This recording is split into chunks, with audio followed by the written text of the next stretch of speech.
it. So when you're doing Shomen Uchi, there's like lots of things. So since he made it, in the book Budo, he said he stood like this, and you think, oh, he's going to say something of really words of wisdom, and he said, check the ground around you. Said nothing about the technique.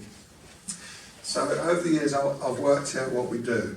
So I'm in Hami, my partner's in Hami. You have to be careful. If you come in too strong like this, the hand goes up here, and it's way above his head, look. And this is supposed to actually be an atemi into his face. So we want to not just throw it out, or else that's what happens. We want to sort of, as if it's riding up our chest. And then as we move forward, it comes out at the last minute. It doesn't come out first. It comes up and it's like a wave. Okay. If he stands back up, that's the height it should be. Sensei often said to people, why are you up there? You know, there's nobody that tall, and if they are, better to run. So this is bring the thumb up, look at your breastbone, and come up. Grip here. He always said grip here. Now in Aikido they do this. And the reason this is okay if you're training in the dojo, because training in the dojo, hands open, your partner normally will follow you.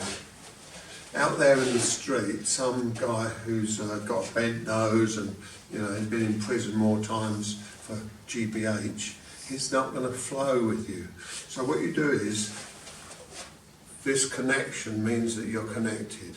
So hopefully, if he moves about, you've got a connection. So Sensei would say, make sure you always have one hand attached to them.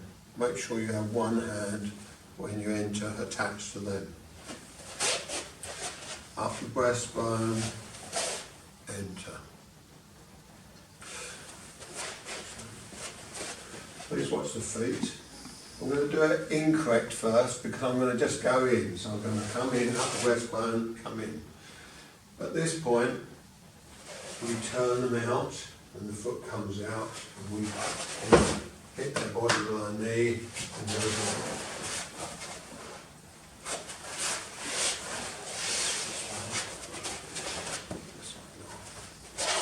So here, we turn this.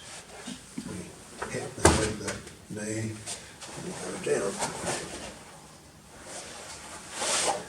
This is a standard robotic way of doing it. But I've learned over the years that 99% of Aikido is atemi. So where's the atemi going to be in this? So this is the part I want to give away. It's like a splash. Notice my hands coming together, apart. In the second kumitachi, when we hit our kens together, I use the bounce to go up to their wrist. So when I come in here, I do that. It's almost like we just give it a little kiss like this, and we take it away. And that's an atemi, because what we don't realise is a chiropractor has a little has a little machine. I don't know if you've ever seen it. They hold it with two fingers, it's spring loaded, they set the tension and they go ping down your back or on muscles. So I asked the chiropractor, do your hands hurt? Are you sort of like done so many bodies? Is it that you find now that you can't manipulate? Because years ago they would manipulate the body. And they said what they found out was the body's muscles react faster than the chiropractor can adjust the muscle. So just as about they go to adjust the muscle, the person would spasm and they couldn't get it unless they really sort of done some very vigorous. So I realised that in Ikkyo, what our sensei gave us as the first technique and it's really quite a horrible technique to get any feedback. But if you do this, you see his muscle won't stiffen up because he hasn't felt that.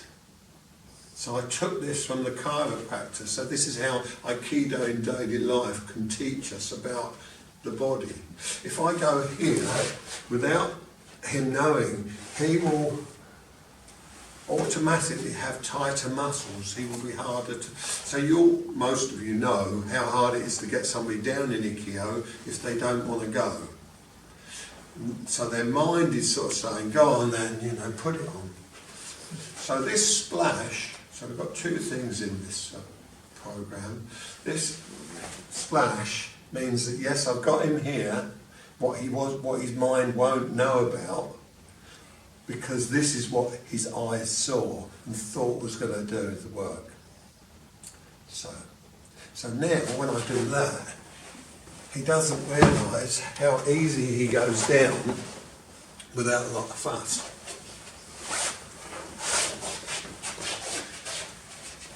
So I come in, that's very, very difficult to do. I now rewind that with this motion, and it brings the rest of the technique.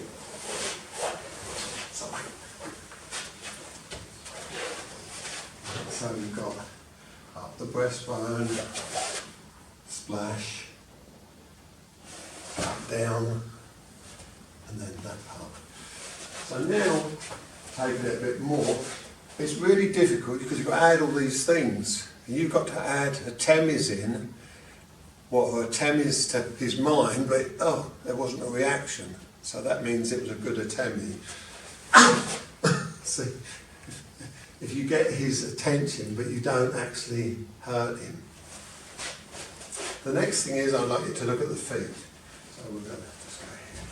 So when I come in, even with this splash, if I come in direct like that, it's difficult now to get him down here because now he's crossing my path and I've got to get him over there. So I come here, but he's in my path, so I have to push him off. So what I'm going to do is I'm going to change my footwork. I'm going to come up my breastbone, come here, and then that back foot's just going to sweep to the side. It's going to fly on and come. It's difficult because I'm coming directly at him, but then I'm going to just scoot off. So that if he was to cut me with a sword or anything, that's why you've been doing weapons all this time. It's taught you how to get offline. So, now I can just walk through easily that path without being disturbed. So, it's taken all these years for me to, I understood it a long while ago, but it took me so many years to realise why would O-Sensei give us a difficult technique? But to him, when you see the technique performed as one, you don't realise what's going on because you just see it like that.